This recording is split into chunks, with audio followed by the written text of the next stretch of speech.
Assalamualaikum teman-teman, kembali lagi di bisikberisik.id. Balik lagi sama aku Tika. Aku Dida. Nah, kali ini kita bakal bisik-bisik bareng tentang circle pertemanan. Ngomongin soal temen nih, untuk Kak Dida sendiri, menurut Kak Dida arti temen itu apa sih? Temen sendiri menurutku tempatku berbagi cerita, berbagi keluh kesah. Udah dianggap sebagai saudara sendiri sih, saudara yang gak sedarah pastinya. Kalau buat Kak Tika sendiri gimana? Kalau buat aku hampir mirip sih sebenarnya. Teman itu tempat kita berbagi hal-hal yang mungkin kita pendem nggak bisa curhat ke keluarga kayak gitu. Itu bisa ke teman, karena kalau misalnya dipendem terus-terusan juga bikin stres gitu. Terus tempat kayak partner berjuang bareng, suka duka bareng kayak gitu. Itu sih teman. Ngomongin soal teman juga nih Kak, di usia kita yang sudah menginjak angka 20-an gitu ke atas ya, 20-an ke atas, kerasa banget gak sih kalau semakin tambah usia kita itu malah teman-teman kita itu bukan bertambah kayak usia kita, tapi malah justru berkurang makin dikit kayak banget gitu. banget, Ya, kerasa banget itu. Nah, rasanya gimana sih kayak gitu tuh? Kalau aku sendiri sih dari dulu termasuk orang yang gak terlalu punya banyak teman. Tapi semakin kesini juga ternyata semakin sedikit temanku yang dulu cuma sedikit tuh sekarang jadi semakin dikit lagi. Tapi menurutku itu malah membuatku nyaman sih. Jadi orang-orang yang jadi temanku yang deket sama aku tuh emang bener-bener orang yang aku percaya, dan mereka juga percaya sama aku, yang bener-bener support aku. Pokoknya sip lah teman-temanku. Kalau Ketika kalau aku sendiri, aku emang tipe orang yang susah banget bergaul sama orang gitu. Jadi aku nggak begitu friendly orangnya, nggak begitu friendly, dan malah terkesan kalau orang-orang lihat pertama kali itu pasti kayak cuek, songong, sombong gitu. Pokoknya semuanya jelek-jelek lah ya. Jutek ya termasuk. Mukanya jutek ya. Dari lahir udah kayak gini ya, kayak gitu. Dan dari dulu emang kalau misalnya temenan itu cuma sama segelintir orang, paling cuma notok 5 atau berapa gitu doang. Dan makin bertambah usia, ternyata itu jadi seleksi alam buat teman-teman kita. Bener-bener. Makin berkurang lah satu persatu gitu. Mungkin malah semakin bertambahnya usia, bisa-bisa teman kita itu cuma ada segelintir 1-2 orang gitu. Betul. Yang benar-benar nyaman dan bisa bikin kita itu makin berkembang dan juga mau berjuang, dan bisa jadi kayak saling support sistem masing-masing gitu kan ya. Dan menurut aku memilih teman yang makin berkurang itu tuh hal yang wajar kayak gitu. Dan sebagai orang yang mungkin usia 2 bulan udah bisa dibilang dewasa lah ya, kita emang sudah harus bisa selektif mana yang baik untuk kita, mana yang enggak untuk kita gitu. Jadi kalau misalnya menurut Kak Dida sendiri nih, ada orang yang bilang jadi orang tuh jangan pilih-pilih teman kayak gitu. Itu tuh wajar gak sih kalimat itu tuh? Setuju gak sih sebenarnya Kak Dida sama kalimat? Berarti kita harus berteman sama siapa aja gitu. Kalau menurutku untuk temenan sama siapa aja sih nggak masalah.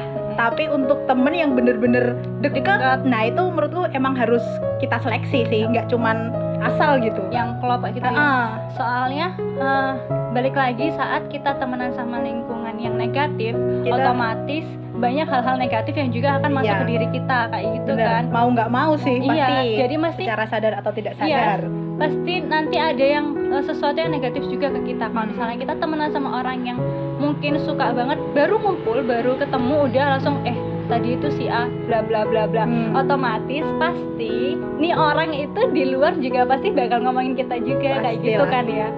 Selektif memilih teman, mana yang baik mana yang enggak buat kita, itu tuh hal yang wajar, dan itu tuh udah kayak hak individu itu gitu loh. Kita nggak bisa maksain dia buat temenan sama siapa aja gitu.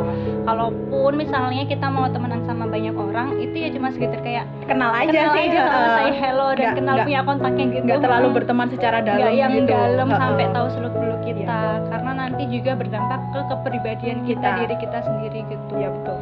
Kalau circle pertemanan yang kata Tika tadi kurang bagus ya, emang paling nggak dampaknya ya kita dilihat orang sama kayak circle di situ, jelek juga kan. Kalau misalnya circle pertemanan kita dicap buruk kayak gitu, otomatis kita juga masuk dicap buruk, walaupun misalnya kita nggak ikut kayak gitu juga ngomongin hal-hal yang kayak gitu, atau ikut melakukan hal-hal yang buruk kayak gitu kan.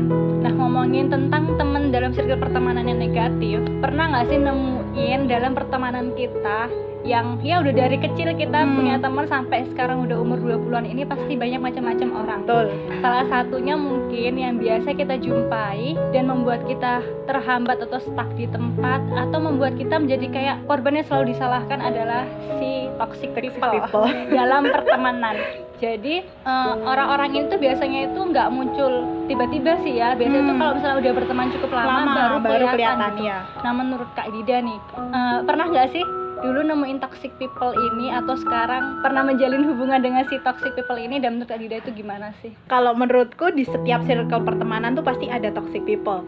Kalau kalian nggak merasa ada toxic di circle pertemanan kalian, mungkin kamu yang toxic. Jangan malah diri kita sendiri yang toxic itu buat orang-orang bisa sekitar jadi. kita. Tapi mungkin kalau di sepengalamanku di circle pertemananku, menurutku orang-orang yang toxic tuh orang yang apa ya? Yaitu kalau kita lagi ngumpul nih ngomongin orang, terus nanti kalau kita nggak ada ya kita yang diomongin. Itu kan toxic juga ya. Iya. Kayak kita nggak punya saling kepercayaan kan sebagai antar temen gitu jadinya. Aku pribadi pengalamanku mungkin di ya daerah kayak gitu aja sih, belum yang terlalu yang benar-benar parah gitu, parah banget meracuni. Iya enggak. Dan kadang aku juga sendiri mikir apa mungkin aku yang toxic. Iya sih ya kayak Karena pasti setiap orang tuh punya racunnya sendiri-sendiri, tau nggak, buat sekitarnya. Punya kadar racun. Ya, pasti ada tuh. Tapi yang penting ya kita sadar kalau kita toksik, gimana caranya untuk memperbaiki dan mengurangi ketoksikan kita itu tadi. Biar gak meracuni teman-teman yang Untuk lain. teman-teman yang lain pasti. Kalau Kak Tika sendiri pengalamannya gimana sama toxic people? Sebenarnya aku juga kayak rada bingung di lingkunganku tuh apakah ada si toxic ini atau enggak gitu. Karena sebenarnya toxic people itu tuh kayak susah ditebak juga sih, susah ditebak banget. Apalagi teman sendiri kan pasti kita mikir dia itu toxic nggak ya? Ya? Atau ternyata aku yang cuma berburuk sangka. Iya betul kan. itu. Jadi kayak dilema sebenarnya untuk mengejudge orang apakah dia si toxic atau enggak gitu. Jadi sebenarnya sebelum kita ngomongin si A ini toxic, si A ini bikin aku jadi selalu merasa disalahkan setiap kali ada masalah, mungkin si B selalu disalahkan terus, padahal itu ada perbuatan si A. Atau terlalu dikekang sama si A dan protektif banget kayak gitu. Nah kita bisa melihat diri kita sendiri gitu. Sebenarnya si A ini itu apakah dia benar-benar toksik murni karena emang dia toksik, atau ternyata dia seperti itu karena perlakuan si B ya, gitu. Dan lingkungannya ternyata yang bikin dia toksik. Apakah karena memang si B pernah mempunyai salah ke si A, jadi dia jadi kayak gimana gitu, jadi ngerasa ya pertemanannya jadi gak sehat kayak gitu, gak enakan gitu ya. Nah gitu tuh kita harus ngelihat diri kita sendiri dulu. Jadi kalau misalnya ada juga yang pernah bilang kayak gini, kalau misalnya kamu juga merasa di pertemananmu itu ada si toksik, sebaiknya ya sudah pergi saja. Tinggalkan. Nah, tapi kalau menurut aku sendiri pribadi, saat kita merasa seseorang itu toksik di pertemanan kita ngecek dulu, cross check dulu diri kita gitu sendiri, kan. Ya, betul itu. Apakah jangan-jangan memang dia toksik atau malah ternyata kita yang toksik buat dia. Tapi kita yang mengklaim diri kita sebagai korban. Nah, itu. Playing victim lah ya. Victim. Padahal ternyata yang korban itu dia yang kita bilang toksik kayak gitu. Ternyata pikiran-pikiran negatif kita aja yang bikin gitu. Kayak gitu. Dan apakah memang dia, kalau misalnya benar-benar dia toksik pun, kita harus nyelesain baik-baik dulu. Sebenarnya kenapa masalahnya, kenapa kamu seperti ini sama aku, kenapa kamu berbuat kayak gini, apakah ada masalah sebelumnya atau aku berbuat salah yang nggak aku sadari gitu. Karena kalau kita tiba-tiba memutuskan hubungan pertemanan itu juga nggak baik gitu. Toh selama ini dia yang selalu nemenin kita gitu kan ya, bareng-bareng sama kita gitu. Apa salahnya kita mencoba untuk bicarakan baik-baik, heart to heart, hati ke hati gitu. Nah kalau misalnya dirasa sudah menemukan jawabannya, memperbaiki diri masing-masing dan memulai pertemanan yang sehat kembali. Jadi kalau misalnya udah diomongin baik-baik tapi ternyata salah satu pihak tetap seperti itu, tidak mau berubah, dan ternyata emang dia benar-benar toksik di lingkungan pertemanan itu, ya sudah, saat itu kamu diperbolehkan untuk memutuskan meninggalkan dia dan mencari lingkungan yang sehat. Bener sih Kak, kalau aku sendiri mungkin setahun belakangan ini sih udah mulai menerapkan kayak gitu.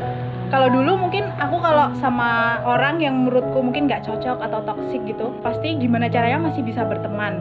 Kayak dulu lagi gimana pun caranya kita rebound gitu loh, berteman lagi, berteman baik. Tapi kayaknya setahun belakangan ini aku punya pemikiran baru. Sudah tercerahkan. Apa itu? Menurutku benar kata Kak Tika tadi, kalau seumpama kita punya teman yang menurut kita tuh toksik, yang ternyata lebih membawa pengaruh buruk ke kita, itu ya udah ditinggalkan aja lah ya bahasa kasarnya. Tapi kayak bukan langsung ditinggalkan, mungkin cuman nggak sedekat dulu lagi kayak gitu loh. Tetap berhubungan tapi cuma sebatas ya udah kenal, berhubungan gitu. baik. Yang penting kan nggak marah-marahan gitu loh. Yang penting sudah saling memaafkan. Tapi kalau untuk berteman dekat seperti kayak dulu lagi, nggak bisa. Kalau emang itu kita nggak bisa merubah orang itu, karena ya emang kita nggak bisa merubah orang sih. Kita nggak bisa merubah orang, apalagi merubah dalam waktu yang singkat seperti itu nggak bisa gitu kan ya. Betul. Ini aku pengen tanya juga nih, karena aku sama Kak Dida itu tuh kenal belum lama. Baru beberapa minggu lalu, itu pun ketemu cuma beberapa kali. Nah, aku pengen tahu first impression Kak Dida saat pertama kali jumpa dengan aku itu gimana sih? First impressionnya sebenarnya udah sering kan aku kenal Kak Tika nih dari Kak Sukma ya. Dikenalin Kak Sukma kan perantaranya lah ya. Ada project Adira Hijab. Itu aku disuruh motret Kak Tika sama produk-produknya. Nah, itu first impressionnya sih kalau kata orang jutek gitu kan. Kalau menurutku biasa aja sih. Oh gitu. Iya. Apa karena aku orangnya cuek juga, jadi nggak terlalu gimana gitu kalau ngelihat orang gitu sih. Terus ya biasa.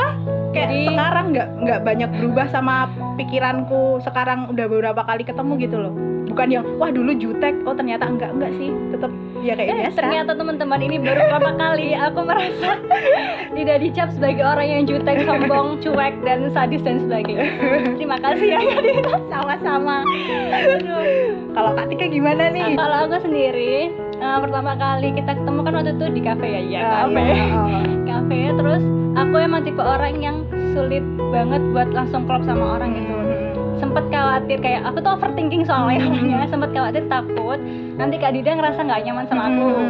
Terus takut nanti jadi canggung juga, karena aku juga nggak biasa foto-foto, apalagi suka kayak malu. Terus tapi ternyata bisa langsung cepet klop kayak gitu loh. Bahkan aku tuh sempet kaget sebenarnya waktu Kak Dida itu dikit-dikit manggil tik. Asal aku rasa kayak loh, kalau langsung manggil nama gitu. Sorry, aku emang orangnya kayak gitu. Enggak, malah santai.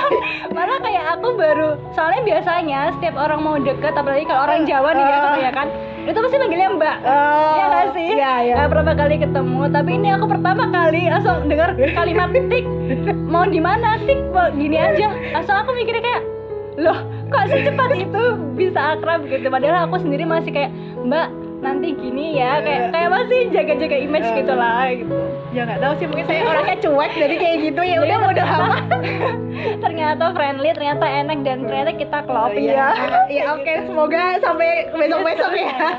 Nah, kita lanjut lagi tentang tadi yang pertemanan. Kita udah bahas tentang toxic people. Ternyata di atas toxic people masih ada level yang luar biasa. Apa tuh yang Pak? Menurut aku ini tuh benar-benar tipe orang yang paling parah sih, yang harus benar-benar dijauhi, dan paling parah banget dengan pertemanan adalah manipulatif.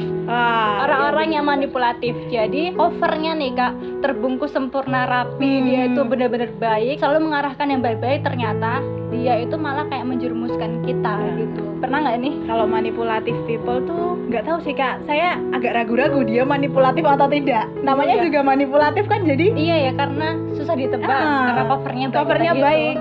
Takutnya tuh cuman saya yang berpikiran buruk gitu. Tapi mungkin ada sih beberapa pengalaman, tapi juga nggak parah-parah banget sih. Entah ini manipulatif apa enggak ya. Temenan nih, kan aku mau diet nih Kak. Iya. Aku ngomong nih sama dia, cerita, Kak aku mau diet nih gitu. Terus dia malah ngomong, ngapain, nggak usah, nanti malah sakit loh, gini gitu. Aku nggak tahu sih dia sebenarnya manipulatif atau enggak, tapi kayak feeling gitu loh. Loh, kenapa gitu loh, kan itu juga bagus, kenapa kok kamu malah nggak ngebolehin? Padahal gitu. Sebenarnya diet itu tuh bukan menguruskan badan, tapi merubah pola makan jadi lebih baik, kayak gitu kan. Jadi seharusnya diet malah bikin kita sehat, bukan bikin kita sakit. Iya bener, tapi dia kok kayak gitu terus, wah kenapa nih gitu. Tapi nggak tahu sih termasuk manipulatif nggak ya Kak? Tapi kalau untuk di akhirnya, sekarang Kak Dida sudah diet ini, dia tetap mendukung nggak sih? juga. Gak mendukung juga tapi sekarang. Iya. Tapi udah ada perubahan kan Udah dari ada postur perubahan. tubuh Kak Iya. dia gitu Terus misalnya. kalau mau ada perubahan nih, aku kan cerita, bukan cerita sih, dia tahu sendiri lah kan aku udah ada penurunan berat badan lah. Terus aku ngomong nih mau diet lagi gitu. Ngapain, kan udah turun kayak gitu-gitu Kak. Iya sih ya, kayak masih bimbang gitu sih dia sebenarnya khawatir karena Iya. takut kita sakit. Tapi kan kita nggak Ya, sakit kita nggak ya. sakit, udah Nggak sakit dan dibuktikan malah juga kan. emang ada hasilnya gitu, makin turun juga kan. Iya. Dan dia juga tetap gak mendukung padahal dia udah tahu Nah, buktinya. Kayak bingung sih sebenarnya dia ini khawatir atau Apa enggak? manipulatif. Iya. Kalau pas pertama tuh kadang mikir, Atau mungkin dia mungkin- khawatir, tapi yang kedua ini kan Kak. Jadi kayak apa dia tersaingi? Nah, ya itu takutnya kayak gitu, dia merasa tersaingin gitu loh. Ya, teman-teman juga mungkin pernah merasakan hal yang sama dan bingung juga orang-orangnya seperti ini, bisa juga komen di bawah, kita sharing-sharing nanti. Betul. Nah, kalau dari aku sendiri sebenarnya aku juga bingung. Ya seperti tadi itu orang manipulatif itu susah ditebak karena covernya itu benar-benar baik. Kayak gitu. Dan itu level udah tinggi dari udah toxic. level tinggi karena benar-benar susah terlihat oleh mata gitu. Oh, di film itu kan lebih kelihatan gitu kan ya. Diliatin jeleknya Dilihatin beneran jeleknya gitu. Itu pasti banyak orang-orang manipulatif. Nah, siapa nih di sini yang pecinta drakor? Aku salah satunya sih. Aku juga Ya itu. cinta banget. Sebenarnya dari film-film banyak film-film yang bisa kita ambil dan kita teliti soal pertemanannya, soal gimana kondisinya untuk tipe orang-orangnya kayak gitu loh. Gak mesti harus sinetron ya, bukan FTV dan sinetron kayak gitu. Itu tuh ternyata di kehidupan nyata itu juga kadang ada yang seperti itu gitu kan ya Kak. Nah kalau kasusnya ini yang dialami oleh teman aku gitu. Oke. Bilang saja seperti itu. Oke. Jadi kalau misalnya contoh simpelnya si manipulatif ini tuh misalnya kayak kita sudah menggeluti di bidang A. Terus kita pengen mencoba untuk terjun ke bidang B, C, dan D kayak gitu kan. Nah si manipulatif ini biasanya dia cenderung untuk gak ngedukung kita. Awalnya mungkin dia bilang ya khawatir gitu, kayak bilang jangan nanti kalau misalnya kamu terjun di bidang B, C, D, nanti kalau gagal gimana gitu. Nanti kalau misalnya rugi atau nanti bangkrut uangnya habis, atau kalau misalnya nanti kamu susah bagi waktunya, jadi kayak terbengkalai terus jatuh sakit dan bla bla bla. Sebenarnya baik, apa yang dia bilang emang baik Emang gitu. Tapi di satu sisi hal-hal yang kayak gitulah dimana si teman ini tuh jadi gak mendukung apa yang mau kita kembangkan gitu loh. Jadi kayak pertumbuhan kita itu terhambat ya, terhambat. Kita jadi gak berkembang gitu. Potensi kita itu ya stuck di situ, diem di situ. Padahal sebenarnya kita tuh punya kemampuan dan potensi yang lebih yang bisa dikembangkan kayak gitu kan. Nah ternyata saat si teman ini menggeluti, ya udahlah aku nggak akan dengerin temanku gitu. Aku mau coba aja deh, maaf ya aku mau coba aja misalnya kayak gitu. Dia mencoba B, C, dan D. Ternyata gagal nih. Seharusnya teman itu membangkitkan semangat kita memberi saat semangat kita saat kita gagal, motivasi gitu. kita Mengulurkan tangan kita saat kita terjatuh. Gitu. Bener-bener. Tapi ternyata si manipulatif ini nanti malah kesannya kayak menjatuhkan, malah kayak bilang kan aku udah bilang gitu. Nah sekarang kamu lihat kan yang aku bilang itu benar kayak gitu lah intinya.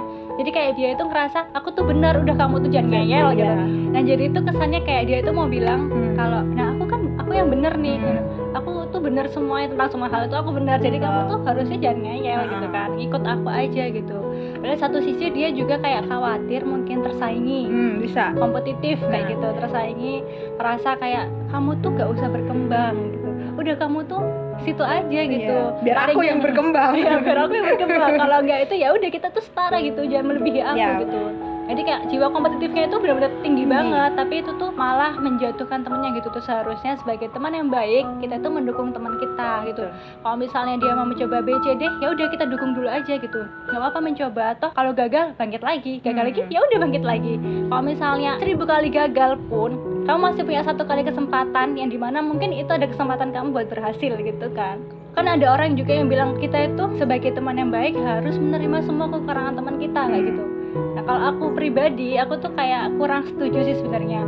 Sebagai teman yang baik emang menerima semua kelakuan buruk teman atau apa, tapi teman yang benar-benar baik gak akan memperlihatkan semua keburukan dia di depan temannya gitu loh. Jadi tuh ya sebobrok-bobroknya kamu kita nggak apa tahu, tapi tuh jangan yang bikin dia itu tuh kayak apa ya, jadi ikut-ikut negatif gitu loh. Jadi kita tuh harus sama-sama saling introspeksi diri lah gitu.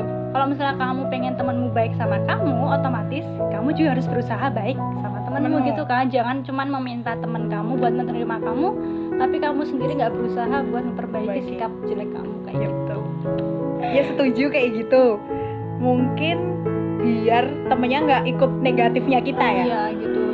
Jadi kayak kesannya itu cuman kita menerima semua, misalnya nih, misalnya Kak Dida memperlihatkan semua kejelekannya di depan aku gitu, terus aku harus menerima semuanya, disakiti, dijelekin. Ya kalau itu nggak mau juga sih. Diterima gitu loh. Aku emang orang yang gini. Kadang-kadang juga kan orang yang bilang kayak, ya mau gimana? Aku emang kayak gini. Kamu mau teman sama aku ya udah, enggak ya udah gitu. Terus seharusnya kita bisa introspeksi diri kita juga gitu loh. Kalau kita mau dapat teman yang baik, otomatis kita juga harus jadi pribadi yang baik kayak gitu. Ya, itu kembali lagi ke toxic people sih. Orang-orang yang nggak mau menyadari apa negatifnya yang ada di dalam dirinya dia dan nggak memperbaiki. Karena semua orang tuh kan emang nggak sempurna, punya salah, punya keburukan. Tapi gimana cara kita untuk memperbaiki biar kita jadi lebih baik? Jadi itu yang persentase penting. keburukannya itu berkurang gitu ya, betul. bukannya malah makin bertambah gitu kan ya. Betul. Itu sih. Jangan lupa Like, comment, subscribe, and share.